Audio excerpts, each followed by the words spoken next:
मैं प्रदीप कुमार, एक स्वतंत्र पत्रकार। आज मैं बातचीत करवाने वाला हूँ doctor Umesh Kumar, associate professor, medical college Ghazipur. Sir, आज 18 मई है।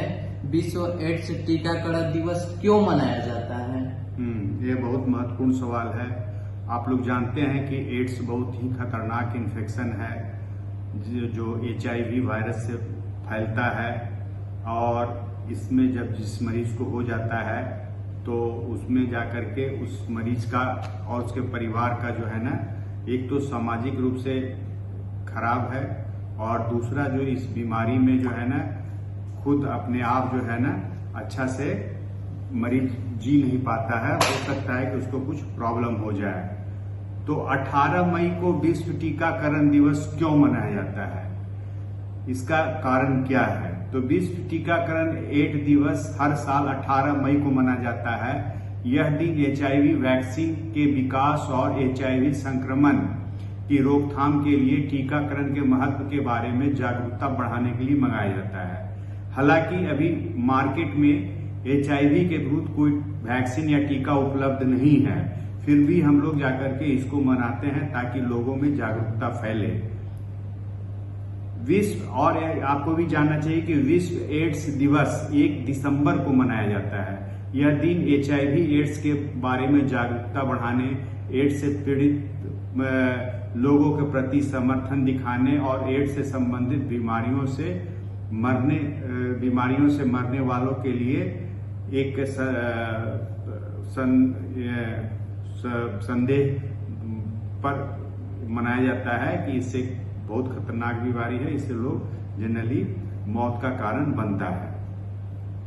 सर, मैं आपसे ये जानना चाहता हूँ, HIV एड्स क्या है और कैसे फैलता है? हाँ, ये भी सभी लोगों को जानना चाहिए कि भाई एड्स क्या है और यह लोगों में कैसे फैलता है। तो पहले एड्स का फुल फॉर्म होता है एक्वायर्ड इम्यूनोडेफिशिएंसी सिंड्रोम, इसको कहते हैं। और जो HIV क्या है? Human immunodeficiency virus. ये वायरस है, इसके द्वारा HIV बीमारी, एड्स बीमारी जो कि एक्वायर्ड इम्यूनोडेफिशिएंसी सिंड्रोम है, होता है। HIV क्या करता है? ये क्या करता है कि आपकी प्रतिरक्षा प्रणाली, जो शरीर में इम्यून सिस्टम है, उसको नुकसान कर देता है, जिससे आपको सभी तरह के बीमारी होने का संभावना रहेगा। जैसे बैक्टीरिया है, वायरस है, प्रोटोजोआ है। जब आपका इम्यून सिस्टम कमजोर हो जाएगा तो आपका पर ये हमला कर देगा और आपको इस तरह का बीमारी शुरू हो जाएगा।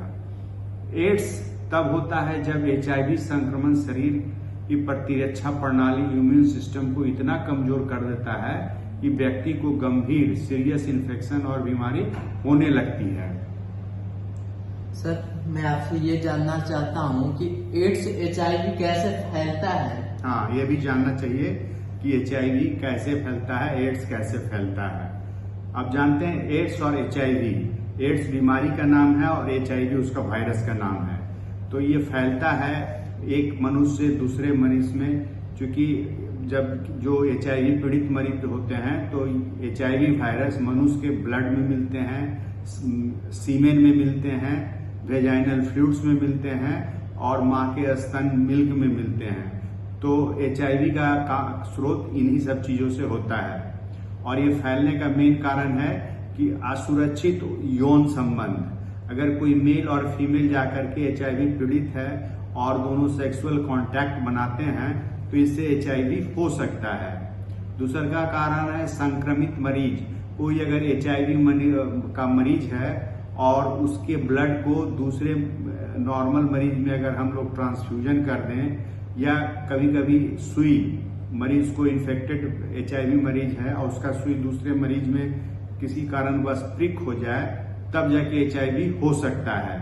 तीसरा का कारण है कि माँ से बच्चे में संक्रमण। कभी कभी गर्भवती महिला अगर HIV से पीड़ित है तो उसमें जाकर के उसके बच्चे को HIV हो सकता है। यह HIV डिलीवरी के समय हो या स्तनपान के समय हो सकता है। अन्य शरीर में जो फ्लूइड्स होते हैं, बहुत कम मामलों में संक्रमित व्यक्ति के मुंह में भी HIV वायरस होता है, एनस में होता है, ये योनि से द्रव जो निकलता है, अगर उसके संपर्क में आते हैं तब आपको HIV हो सकता है। सर मैं आपसे ये जानना चाहता हूँ एड्स क्यों होता है? हाँ, अभी तो हम लोग इसके पहले चर्चा किए थे कि एड्स का फुल फॉर्म है एक्वायर्ड इम्यूनोडेफिशिएंसी सिंड्रोम। यह HIV वायरस के द्वारा फैलता है।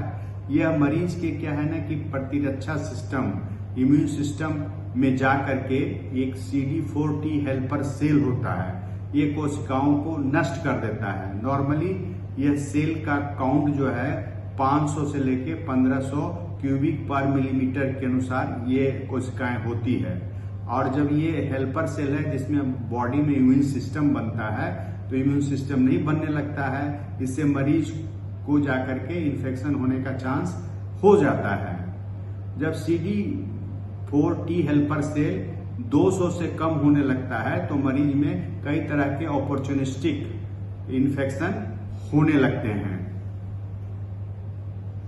सर एड्स से कैसे बचा जा सकता है? हाँ, यह सभी मरीजों को जानना, सभी आम आदमी को जानना चाहिए कि एड्स से हम लोग कैसे बचें।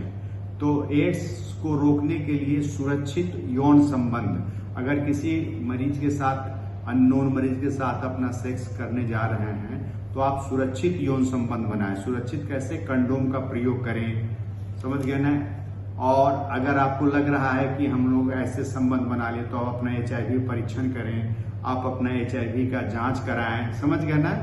और सुरक्षित यौन संबंध सबसे पहला है कि लैटेक्स कंडोम का प्रयोग करें, औषधि दवाइयों न लें। कभी कभी जाकर के